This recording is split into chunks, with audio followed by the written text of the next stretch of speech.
טוב, אז יש לי עוד קניית מכל הימים שאני פה. ולשואלים, אני באזרבייג'אן, כן, מדינה לא ממש מוכרת, אבל כן, דודה שלי גרה פה וטסנו להפתיע אותה, וזה מושלם פה.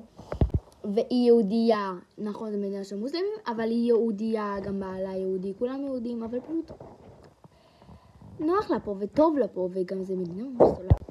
טוב, אני אתחיל ממה שקניתי במיניסו, כי כל הבגדים למטה. חוץ מבגד אחד שכבר עליי, אני אשלח להם עול מדידות שכבר עשיתי, עם כל הבגדים שקניתי עד עכשיו.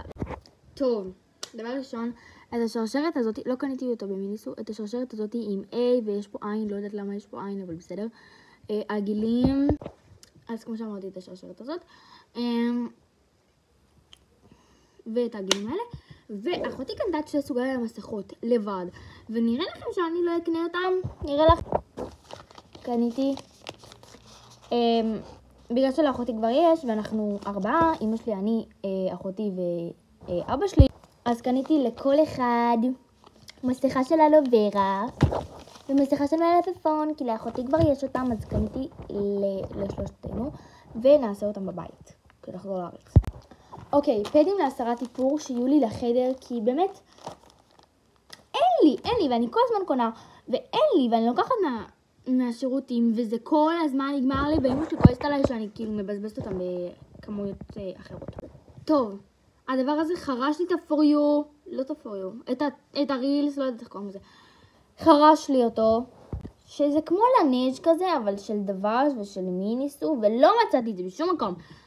ואין לנו כבר מיניסו בארץ, נראה לי, לפחות לא בנתניה, איפה שאני גרה. אז קניתי, וזה ממש טוב, האמת, אני מבינה את ההייפ שהיה על זה.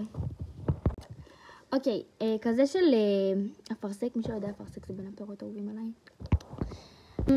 טוב, אז בהתחלה היה לו ריח מטורף, אבל אז זה נהיה כמו ריח של סבון כזה מגיע. טוב, כן. כזה של סטיץ', שזה כמו לבובו כזה, לא יודעת אם זה מקורי או לא, אבל כאילו של אנג'ל, זה חמוד. היה לנו משחק קליעה למטרה פה, באיזה דוכן של טריקים שטיקים כאלה, וקנינו כזה עם כל הקליות שעשינו. קניתי מסרק מוקטן, אני מכורה למסרקים, אני מצטערת. ויש פה מסתבר מפצל, לא יודעתי מה זה. הנה. אוקיי, קופסת אוכל. פעם אחרונה שקניתי במיניסו קופסת אוכל, נשברה לי ממש מהר. יש פה כזה מזלג שהוא גם כפית, אני לא יודעת מה קורה פה. אבל זה גם היה יפה וזה גם נוח לקחת בתיק. ולמטה יש לנו כזה, וזהו. ותודה שבזבזתי לכם 3 דקות מהחיים. Thank you for watching. Bye. Love you guys.